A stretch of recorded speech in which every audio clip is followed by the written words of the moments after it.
Mungkin teman-teman masih ingat dengan kasusnya Salim Kancil, yang dimana kasus Salim Kancil ini merupakan salah satu tragedi lingkungan paling memilukan di Indonesia, teman-teman.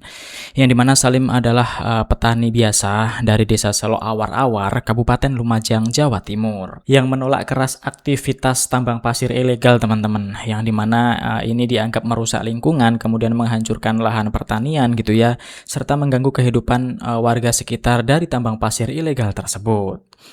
Sikapnya yang vokal membuat ia berhadapan dengan pihak-pihak yang diuntungkan, teman-teman, yang dimana pihak ini diuntungkan dari tambang pasir ilegal tersebut gitu ya, hingga konflik di desa tersebut semakin memanas.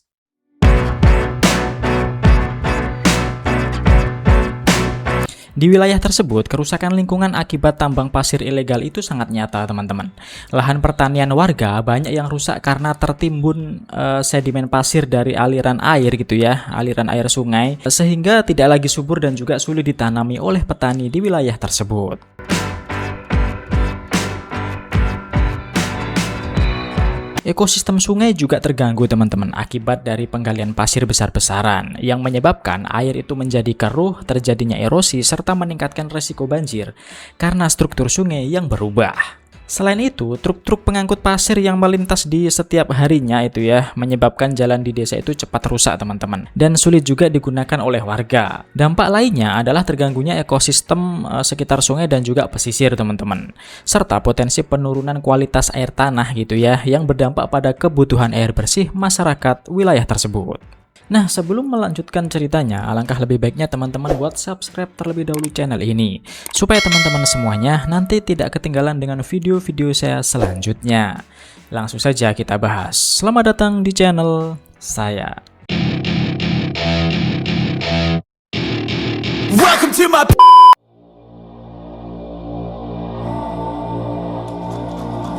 Salim Kancil ini lahir pada tanggal 22 April 1969, teman-teman, di desa Selo Awar-Awar, Lumajang, Jawa Timur.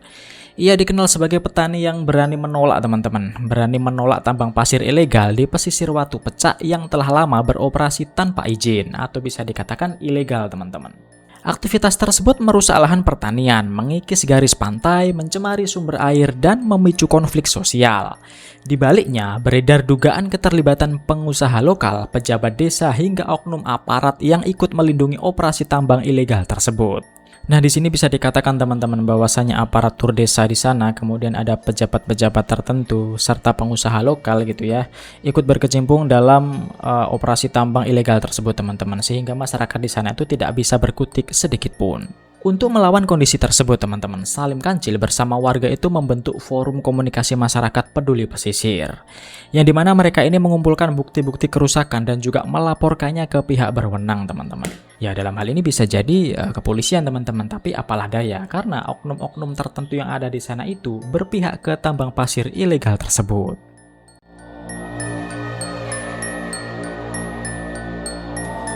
Untuk kronologi kejadiannya seperti ini, teman-teman, yang dimana pada hari Sabtu pagi gitu ya, tanggal 26 September 2015, menjadi saksi betapa murahnya nyawa seorang petani pejuang gitu ya di lingkungan negeri ini, yang bernama Salim Kancil, teman-teman, dipanggil ke Balai Desa Selo Awar-Awar dengan dalih musyawarah, teman-teman, yang dimana Salim Kancil ini sering vokal gitu ya terkait penolakan tambang pasir ilegal tersebut. Akhirnya Salim Kancil ini diajak ke Balai Desa gitu ya untuk musyawarah.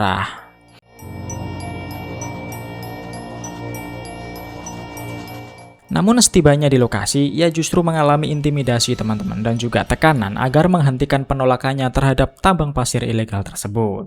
Salim Kancil dijemput paksa, teman-teman, dari rumahnya oleh puluhan preman yang menamakan dirinya itu gitu ya adalah tim 12. Di hadapan cucunya yang masih balita, Salim Kancil diseret layaknya binatang menuju Balai Desa Selo Awar-Awar.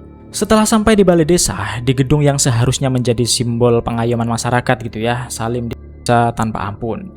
Ia dipukul dengan kayu, batu, kemudian dan juga tubuhnya sempat dengan alat yang sudah disiapkan oleh oknum-oknum tertentu.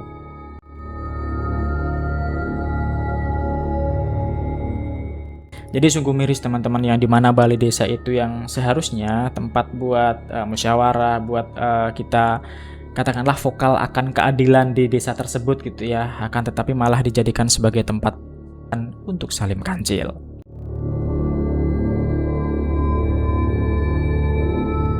Kejadian pedih itu disaksikan oleh beberapa warga teman-teman yang tidak bisa berbuat apa-apa, mengingat preman-preman tersebut sangat kejam dan itu semua membuat warga merasa takut teman-teman. Ditambah lagi, ternyata ada aparat oknum tertentu yang melindungi preman-preman tersebut. Tak puas sampai di sana teman-teman, tubuh yang sudah bersimbah cairan merah itu kemudian diseret ke bagian belakang lokasi atau lebih tepatnya di belakang balai desa gitu ya, dan kembali menjadi korban lanjutan. Setelah itu diseret kembali ke jalanan menuju pemakaman umum teman-teman.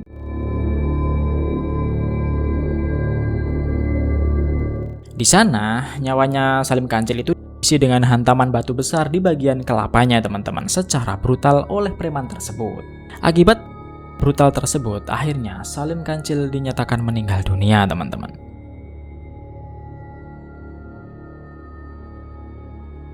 Jadi sungguh miris ya teman-teman, di negeri ini kita itu kalau misalnya sudah tahu akan sesuatu hal kemudian kita vokal terhadap hal tersebut, meskipun kita itu benar itu ya, kita itu bisa terancam teman-teman. Terkadang yang benar itu malah dijadikan tersangka gitu ya. Setelah kejadian tersebut, aparat itu menetapkan sejumlah pelaku teman-teman yang terdiri dari pejabat desa, kelompok pelaku lapangan, dan juga pihak yang terkait dengan jaringan tambang pasir ilegal tersebut.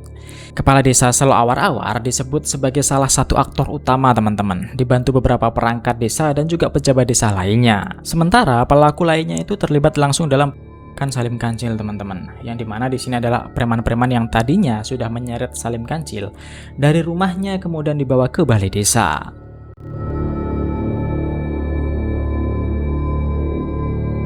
Dalam putusan pengadilan, para pelaku ini dijatuhi hukuman berat teman-teman, termasuk hukuman penjara seumur hidup bagi aktor utama yaitu pejabat desa, serta hukuman penjara dengan durasi berbeda teman-teman bagi pelaku lainnya sesuai tingkat keterlibatan gitu ya, jadi tergantung dari perannya masing-masing gitu ya. Tragedi ini kemudian menjadi simbol perjuangan warga kecil atau masyarakat kecil gitu ya dalam melawan perusakan lingkungan teman-teman yang diakibatkan oleh ataupun dari kekuasaan ilegal tertentu gitu ya, sekaligus pengingat pentingnya perlindungan terhadap aktivis lingkungan di Indonesia.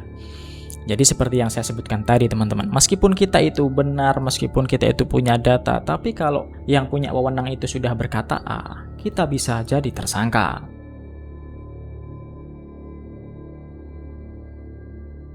Kejadian ini tidak terjadi secara spontan teman-teman. Ini adalah eksekusi dingin yang telah dirancang sebelumnya.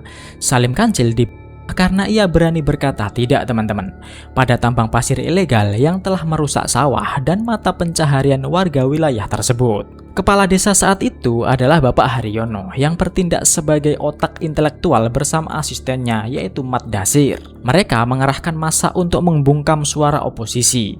Mirisnya, aroma pembicaraan tercium tajam teman-teman. Laporan ancaman yang sempat dilayangkan Salim ke kepolisian beberapa hari sebelumnya seolah dianggap angin lalu gitu loh teman-teman. Hingga akhirnya nyawanya benar-benar melayang.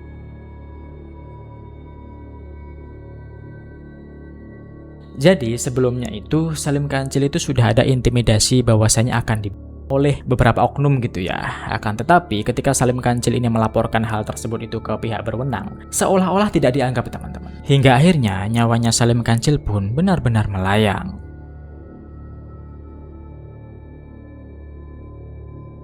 Tragedi ini adalah cermin retak bagi demokrasi kita teman-teman, yang dimana mempertahankan tanah kelahiran bisa berarti menjemput maut di tangan penguasa sendiri. Ya bisa dibilang teman-teman kalau misalnya kita membela sesuatu hal yang benar gitu ya, tetapi itu tidak pro akan kebijakan yang sudah dilakukan ataupun yang sudah diterapkan oleh pihak berwenang gitu ya, kita bisa apa teman-teman?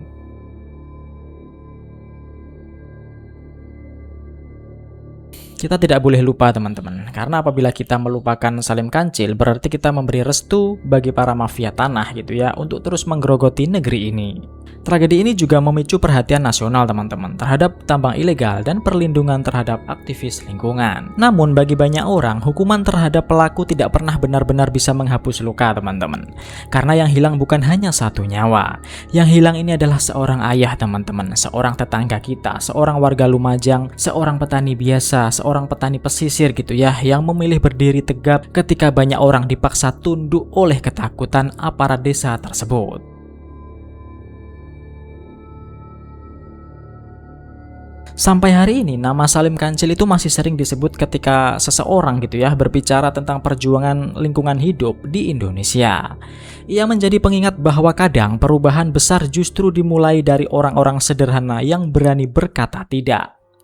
Biasanya orang-orang seperti ini punya pikiran ataupun punya pendengaran yang tidak bisa didengar oleh beberapa orang.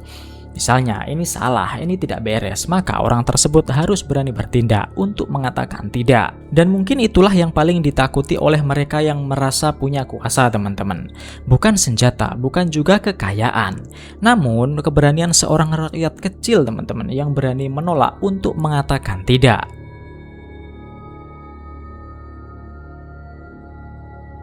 Oke teman-teman, semoga semua aktivis lingkungan hidup yang ada di Indonesia itu semarak untuk menyuarakan semua aspirasinya teman-teman. Apabila sudah kelihatan tidak beres, sudah kelihatan salah, mereka itu bisa langsung menyuarakan aspirasinya. Dan semakin banyak pendukungnya teman-teman. Dan semoga almarhum diberikan tempat yang sesuai di sisinya. Buat teman-teman semuanya yang belum subscribe channel ini, jangan lupa subscribe supaya teman-teman semuanya nanti tidak ketinggalan dengan video-video saya selanjutnya. Jangan lupa buat coret-coret di kolom komentar apabila teman-teman semuanya ingin memberikan kritik kepada saya. Sampai jumpa di video berikutnya. Welcome to my